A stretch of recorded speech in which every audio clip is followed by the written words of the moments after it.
Graça e paz a todos. Ezequias Tavares, em nome do Senhor Jesus, apresentando reflexões. Tema: não fique por fiador de dívida. Vamos ao texto. Filho meu, se ficaste por fiador do teu companheiro, se deste a tua mão ao estranho, e te deixaste enredar pelas próprias palavras, e te prendeste nas palavras da tua boca, faze, pois, isto agora, filho meu, e livra-te já, que caíste nas mãos do teu companheiro. Vai, humilha-te e importuna o teu companheiro. Provérbios 6, 1 e 2. Outro, o homem falto de entendimento compromete-se, ficando por fiador na presença do seu amigo. Provérbios 17, 18. Tem outros pontos semelhantes em tantos outros provérbios e também no Novo Testamento, os quais convém expor para melhor esclarecer. Essas colocações do sábio Salomão têm duplo sentido, uma vez que são orientações úteis, pois advertem-nos sobre ocorrências da vida efêmera. Todavia, num sentido mais elevado, se aplica também na vida espiritual. Vamos então a alguns pontos convergentes no que tange o espiritual. E não podemos ignorar essa realidade, porquanto é de suma importância, pois envolve o que de mais valioso e precioso temos, ou seja, a alma. Se alguém vir pecar teu irmão, pecado que não é para a morte, orará, e Deus dará a vida àqueles que não pecarem para a morte. Há pecado para a morte, por esse não digo que ore. São João escreveu isso.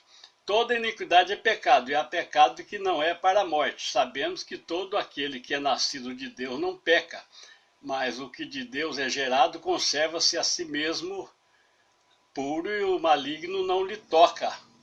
São João 5, 16 ao 18. Vamos direto ao ponto. Os textos de Provérbios diz se ficaste por fiador do teu companheiro, e ao mesmo tempo diz que se deste a tua mão ao estranho. Paradoxo.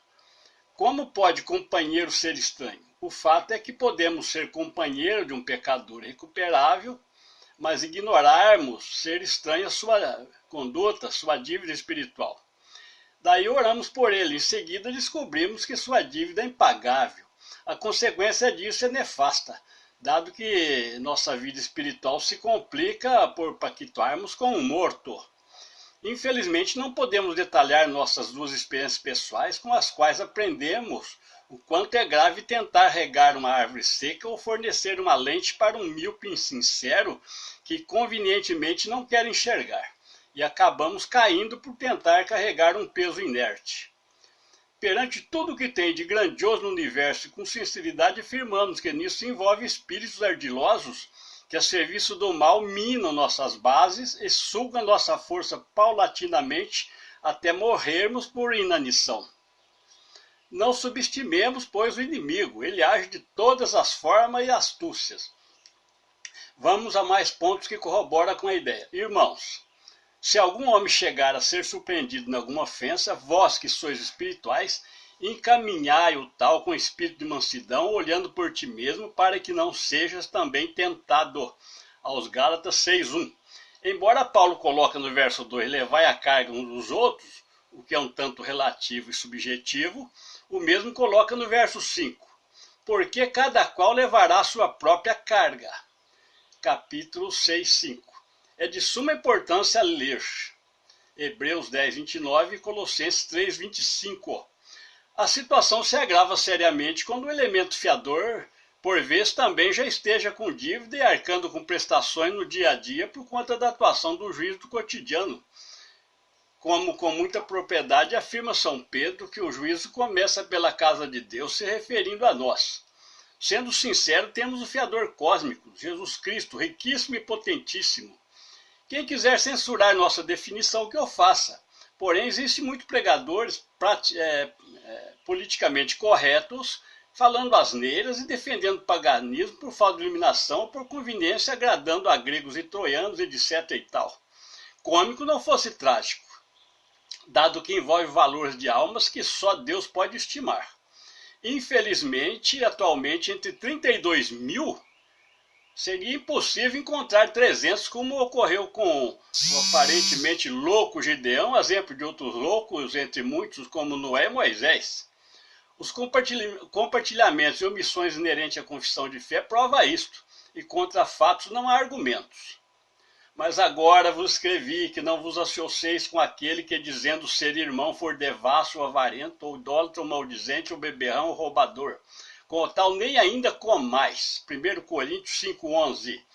Isso sugere distanciamento total, mas não uma inimizade.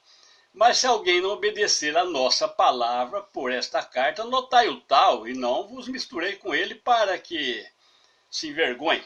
Todavia não tenhais como inimigo, mas admoestai-o como irmão, segundo Tessalonicenses 3, 14 e 15. Se alguém vem ter convosco e não traz esta doutrina, não o recebais em casa, nem tampouco saudeis. Porque quem o saúda tem parte nas suas obras, segundo São João 1,10. Está aí um fato desse verso, um tipo de fiança bem explícito.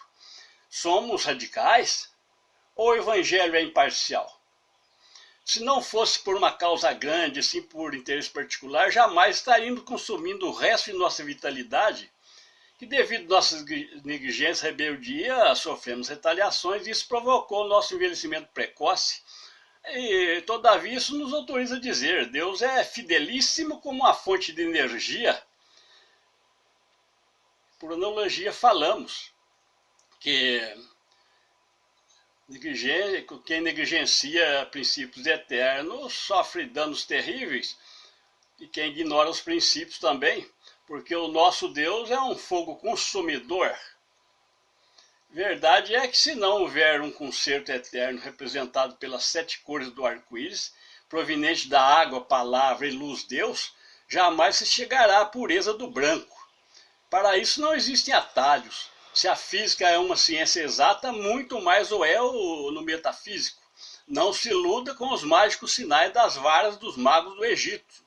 Elas viraram cobras também, porém não abriram o Mar Vermelho e nem fazem água se tornar em sangue ou vinho, como fez o mestre a propósito em seu primeiro milagre, São João 2,6.